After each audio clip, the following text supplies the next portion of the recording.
गांव के चौपाल पर बैठकर अभी हम चार दोस्त बातें कर ही रहे थे कि तभी उनमें से मेरे एक दोस्त अजय ने कहा, कल मैं अपने मामा के घर जा रहा हूँ, तुम लोग चलोगे क्या मेरे साथ? जिस पर मैंने कहा, अरे नहीं भाई, खामखा मामा जी और उनके परिवार वालों को तकलीफ देकर क्या फ़ायदा। जिस पर अजय ने कहा, मामा जी को कोई तकलीफ नहीं होगी, वो अकेले रहते हैं, उनका इस दुनिया में हमारे सिवा और कोई नहीं है। और हाँ, अगली बार जब मामा जी आए थे तो उन्होंने मुझसे कहा था कि जब मेरे घर आना तो अपने दोस्तों को भी लेते आना। अजय के काफ़ी जिद करने के बाद हम सभी दोस्त मान गए और हमने तय किया कि हम कल दोपहर का खाना पीना खाकर 3 बजे वाली ट्रेन पकड़ेंगे। जिसके बाद हम अपने अपने घर आ गए और सारी तैयारी करने के बाद अगले दिन दोपहर का खाना पीना खाकर गांव के चौपाल पर पहुंचे और वहां से गांव के रेलवे स्टेशन की तरफ चलते बने। जब हम स्टेशन में पहुंचे तो वक्त हो रहा था दोपहर के 2:30 बजे का। लिहाजा हमने टिकट कटवाया तो हमें पता चला कि हमारी ट्रेन आधा घंटा लेट चल रही है। ये सुनकर मेरे तीनों दोस्त मायूस हो गए। जिस पर मैंने कहा, छोड़ ना, कोई बात नहीं, बस आधा घंटा ही लेट चल रहा है ना, 2 घंटा तो नहीं है ना।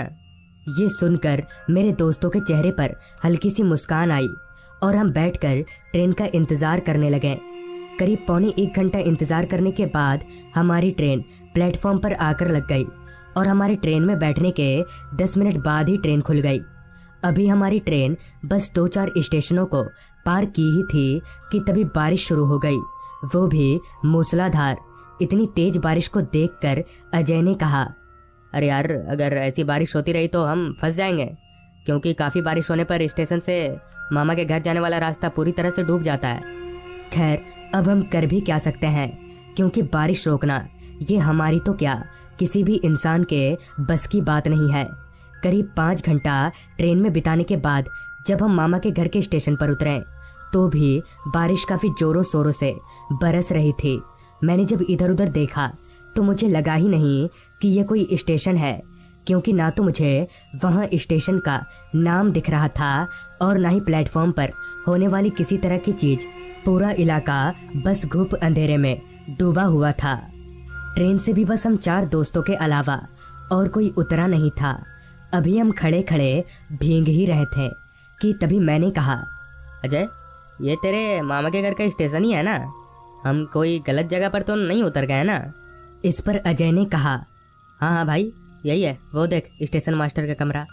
अजय के बताई जगह पर मैंने जब अपनी निगाहें घुमाई तो हाँ, मुझे कुछ ही दूरी पर एक छोटा सा घर दिखा, जिसके दरवाजे पर एक लालटेन जल रहा था और उस घर के ऊपर दीवार पर लिखा था शीतलगढ़ स्टेशन।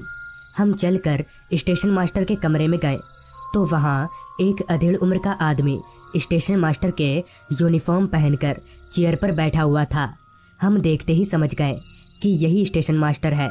जिस पर अजय ने कहा, हमें लालगंज गांव जाना है, तो अभी कोई रिक्शा या बैलगाड़ी मिलेगी? जिस पर उस स्टेशन मास्टर ने कहा, काफ़ी देर से बारिश हो रही है, जिस कारण पूरा रास्ता पानी में डूबा हुआ है, कोई सवारी तो दूर, आप लोग पैदल भी नहीं जा सकते।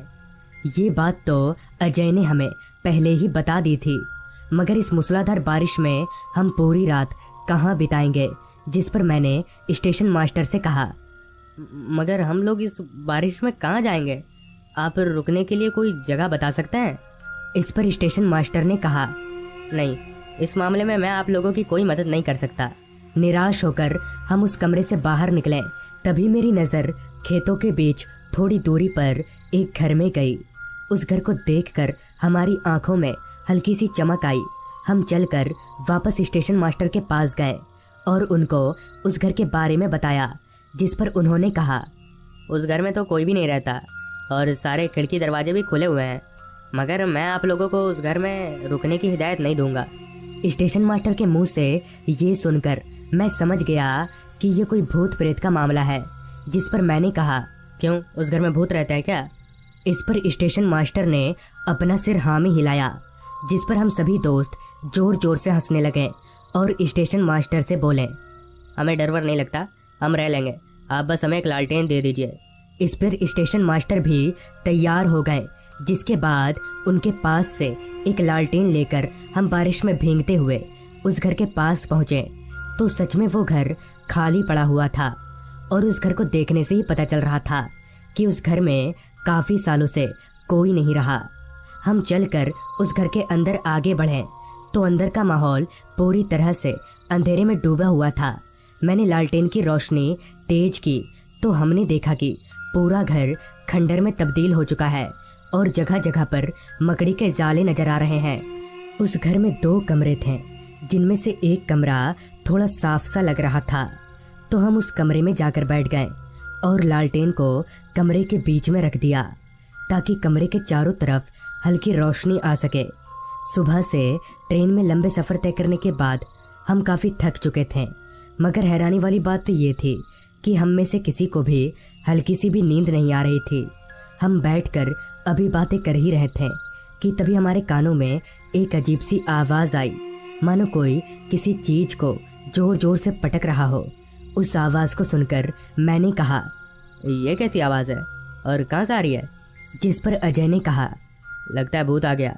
अजय की ये बात सुनकर मैं उठकर खड़ा हो गया और लालटेन लेकर कमरे से बाहर निकला ताकि आवाज़ कहाँ से आ रही है उसे ढूंढ पाऊँ। ढूंढते ढूंढते मैं बगल के कमरे में आ गया तो वहाँ मुझे ज़मीन पर एक काफ़ी बड़ा काला कपड़ा गिरा हुआ दिखा। उस कपड़े को देखकर मैं थोड़ा सहम गया, क्योंकि अभी जब मैं थोड़ी देर पहले इस कमरे को देखने आया था तब तो यहाँ कोई कपड़ा नहीं था। तो ये कपड़ा आया कहाँ से? अभी मैं ये सोच ही रहा था कि तभी वो कपड़ा अचानक से हवा में उड़ने लगा। ये देखकर मैं हक्का बक्का रह गया कि भला ये कपड़ा उड़ कैसे रहा है, यहाँ तो हल्की सी भी हवा नहीं आ रही। अभी मैं डर ही रहा था, तभी उस कपड़े ने एक आदमी का रूप ले लिया। ये देखकर मेरा पूरा शरीर जोर जोर से कपकपाने लगा और मैं दौड़कर अपने दोस्तों के कमरे में गया, जहाँ का नज़ारा देखकर मैं और सहम गया। दरअसल अब मेरे दोस्त उस कमरे में नहीं थे और वो कमरा पूरी तरह से खाली था। मुझे समझ नहीं आ रहा था कि इतनी जल्दी मेरे दोस्त कहाँ गए।